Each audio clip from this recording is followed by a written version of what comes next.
ব্রাহ্মণবাড়িয়া এবং কিশোরগঞ্জ পরপর ২ দিনে দুইটা কনসার্ট, একটাতে হামলা আর একটা বাতিল। যে ঘটনাগুলো তৌহিদি জনতা কিংবা মাদ্রাসার ছাত্রদের কারণে হয়েছে বলে আমরা দেখেছি এবং সেটার ব্যাপক সমালোচনা হয়েছে। এই পুলিশ লাইনে পর্যন্ত মাদ্রাসা ছাত্রদের হামলা, এই খবর গণমাধ্যম প্রকাশ করায় গণমাধ্যমের পিণ্ডীপাত করা হয়েছে। বলা হয়েছে গণমাধ্যমের সাহস হয় কিভাবে যে পুলিশ লাইনে মাদ্রাসা ছাত্ররা হামলা করেছে এই খবর করতে। মানে খবর যেটা রিয়েল খবর সেটাও গণমাধ্যম করতে পারবে না। গণমাধ্যমকে উল্টো খবর দিতে হবে যে আসলে তারা হামলা করেনি, পুলিশ লাইন থেকে পুলিশ বেরিয়ে সেই মাদ্রাসায় এসে ছাত্রদেরকে পিটিয়ে মানে আহত করেছে, তারপরে তারা হাসপাতালে গিয়েছে। পরবর্তীতে কিশোরগঞ্জে দেখলাম যে তৌহিদি জনতার দাবির মুখে একটা অ্যাপ্লিকেশনে সেখানে অ্যাশেজের কনসার্ট বাতিল করে দেয়া হলো। যে অ্যাশেজ জুলাই আন্দোলনে জুলাই যোদ্ধা তকমা পেয়ে আওয়ামী লীগের বিরাগভাজন হয়েছিলেন এবং আওয়ামী লীগের লোকজন এখনও সেই ঘটনা নিয়ে বেশ উল্লাস প্রকাশ করছে যে মানে তাদের ভাষায় এই লালবদর হয়ে তাহলে লাভ হলো কি। যাই হোক, যে মানে প্রতিপক্ষকে আক্রমণ করাই তো আমাদের ট্র্যাডিশনাল রাজনীতি, সেখানে করবে।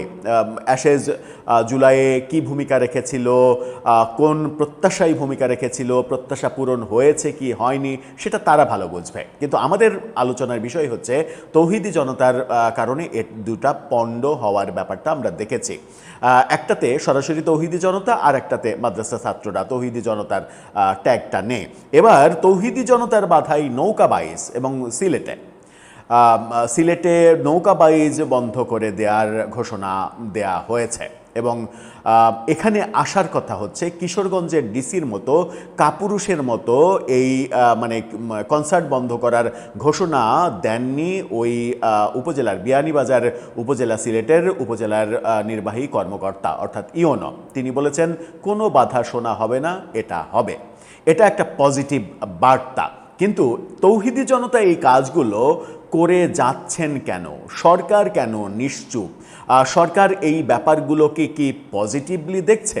অবশ্য এমনও মনে হতে পারে যে সরকার গতকালকে ধর্ম মন্ত্রণালয়ে নতুন প্রতিমন্ত্রী যুক্ত করেছে তখন আমার কেন যেন মনে হয়েছে ব্যাপারটা যে সরকার ধর্মের ব্যাপারটাকে এত বেশি গুরুত্ব দিচ্ছে যে অর্থ মন্ত্রণালয়ে একজন প্রতিমন্ত্রী প্রয়োজন না হলেও ধর্ম মন্ত্রণালয়ে একজন মন্ত্রীর পাশাপাশি প্রতিমন্ত্রী প্রয়োজন হচ্ছে সম্ভবত এই ব্যাপারগুলো নিয়ে কাজ করার জন্য। জানি না শেষ পর্যন্ত কি হবে। পজিটিভলি বললাম, আপনার ভাবনা নেগেটিভ হলে সেটা আপনার ব্যাপার। চলুন একটু পত্রিকা কি বলছে, সিলেটের বিয়ানীবাজারে কি ঘটছে, নৌকাবাইজ কোন মানে শরিয়া আইন ভঙ্গ করলো সেগুলো একটু বুঝে ওঠার চেষ্টা করি এই ভিডিওতে।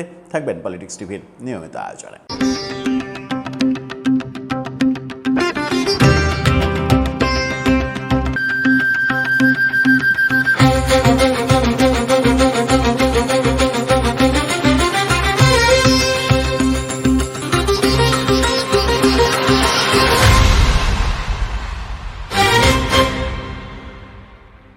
দর্শক, বলছিলাম সিলেট জেলার বিয়ানীবাজার উপজেলার কথা। সেখানে ঐতিহ্যবাহী নৌকাবাইজ বন্ধ করার ঘোষণা দেয়া হয়েছে তৌহিদি জনতার পক্ষ থেকে। পরবর্তীতে অবশ্য ঘটনাটা যখন গণমাধ্যমে আজকে ব্যাপকভাবে প্রচারিত হওয়া শুরু করেছে তখন মানে ভিন্ন সুর আমরা তৌহিদি জনতার দেখছি।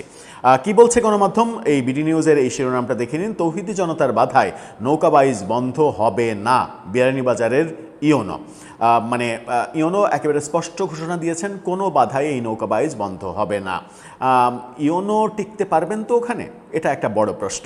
যাই হোক, কারো বাধাই সুনাই নদীতে নৌকাবাইজ বন্ধ হবে না বলে দিয়েছেন সিলেটের বিয়ানীবাজার উপজেলার নির্বাহী কর্মকর্তা। ইওনো, তাও আবার তিনি একজন নারী, উম্মে হাবিবা মজুমদার, খুবই সাহসী একজন নারী। এই নারীকে স্যালুট জানাতেই হয়। কিন্তু তাকে নিয়ে হেনস্থা করার ব্যাপার আবার ঘটে কিনা সেই ব্যাপারেও ব্যক্তিগতভাবে আমি একটু উদ্বিগ্ন। তিনি বলছেন যে নৌকাবাইজ গ্রামীণ ঐতিহ্যবাহী খেলা, এটি তৌহিদি জনতা বা কারো বাধার কারণে থেমে থাকবে না। স্থানীয়রা বসে সমাধান করতে না পারলে আমরা বসে সমাধান করব। তিনি বলেন, নৌকাবাইজ আয়োজক কমিটি এবং যারা বাধা দিচ্ছে তারা কেউ আমাদের কিছু জানায়নি। বিষয় জেনে স্থানীয় ইউপি চেয়ারম্যানকে বলা বলা হয়েছে সমাধান করার জন্য। বিকেলে এলাকার লোকজন সভায় বসবেন, এটি সমাধান হয়ে যাবে। স্থানীয়রা জানাচ্ছেন, উপজেলার লাউতা ইউনিয়নের লাউতা বাহাদুরপুর যুব সমাজের উদ্যোগে প্রতি বছরের মতো এবারও 28 আগস্ট বার্ষিক নৌকাবাইজের আয়োজন করা হয়। অনেক বছর ধরে চলা এই প্রতিযোগিতায় অতীতে কোনো বাধার মুখে পড়তে হয়নি, কিন্তু এবার তৌহিদি জনতার ব্যানারে একটি গোষ্ঠী এই প্রতিযোগিতা বাতিলের দাবি জানিয়ে সামাজিক যোগাযোগ মাধ্যম ফেসবুকে পোস্ট দেয়া শুরু করেছে। বৃহস্পতিবার বাড়িগ্রাম বাজার মসজিদে তৌহিদি জনতা লাউতা ইউনিয়ন ব্যানারে এক সভা করে প্রতিযোগিতাটা বাতিল করার দাবি জানিয়েছেন কয়েকজন। নাম প্রকাশ না করার শর্তে লাউতা ইউনিয়নের এক বাসিন্দা বলেছেন, স্থানীয় যুবকরা দীর্ঘদিন ধরে সোনাই নদীতে এই নৌকা বাইচ প্রতিযোগিতা আয়োজন করে আসছে, কিন্তু কয়েকদিন ধরে স্থানীয় কয়েকজন যুবক ফেসবুকে নৌকা বাইচ প্রতিযোগিতার বিরুদ্ধে লেখালেখি করছে, এতে পরিস্থিতি খারাপ হতে পারে। নাম প্রকাশ না করার শর্তে আর এক বাসিন্দা বলেন, শত শত মানুষ প্রতি বছর এই নৌকা বাইচ উপভোগ করে, কিন্তু নিজের ঘর ঠিক নাই, পরের ঘর ঠিক করতে চায়, এরকম কিছু লোক থাকে, তারাই নৌকাবাইজ বন্ধে অপপ্রচার করছে। এ বিষয়ে 11 নম্বর লাউতা ইউনিয়ন পরিষদের চেয়ারম্যান দেলোয়ার হোসেন জানিয়েছেন, নৌকাবাইজ নিয়ে ফেসবুকে পক্ষে বিপক্ষে লেখালেখি হচ্ছে, বাধা দেওয়ার বিষয়টি শুনেছি, তবে কোনো পক্ষ আমার কাছে আসেনি। নৌকাবাইজটি প্রায় সময়ই হয়। আয়োজক কমিটির সাধারণ সম্পাদক আমিনুল ইসলাম বলেছেন, নৌকাবাইজ যথাযথ সময়ে হবে, প্রস্তুতির বিষয়ে আমরা মিটিং করেছি। শনিবার সন্ধ্যায় আরেকটা মিটিং, অর্থাৎ আজকেও তারা মিটিং করেছে, নৌকাবাইজ হচ্ছে, এটা তিনি বলেছেন। ওদিকে ইওনো বলছেন যে কোনো তৌহিদি জনতা কিংবা কোনো জনতার বাধাই এটা মানে থামবে না, এটা হবে। এই একজন নারী এই যে বলিষ্ঠ ভূমিকা পালন করতে পারলেন, তাও আবার ইওনোর মতো একজন ছোট অফিসার। সেখানে আমরা কিশোরগঞ্জে দেখলাম যে ডিসি সাহেব তিনি তৌহিদি জনতার নামে একটা অ্যাপ্লিকেশন দেওয়া হলো আর একটা বড় কনসার্ট বন্ধ করে দিলেন। ব্যাপারটা আসলে মিলছে না, এবং ব্যাপারটা আরও বেশি গুবলেট পাকিয়ে যাচ্ছে যে আদতে দেশে হচ্ছেটা কি তৌহিদি জনতার নামে।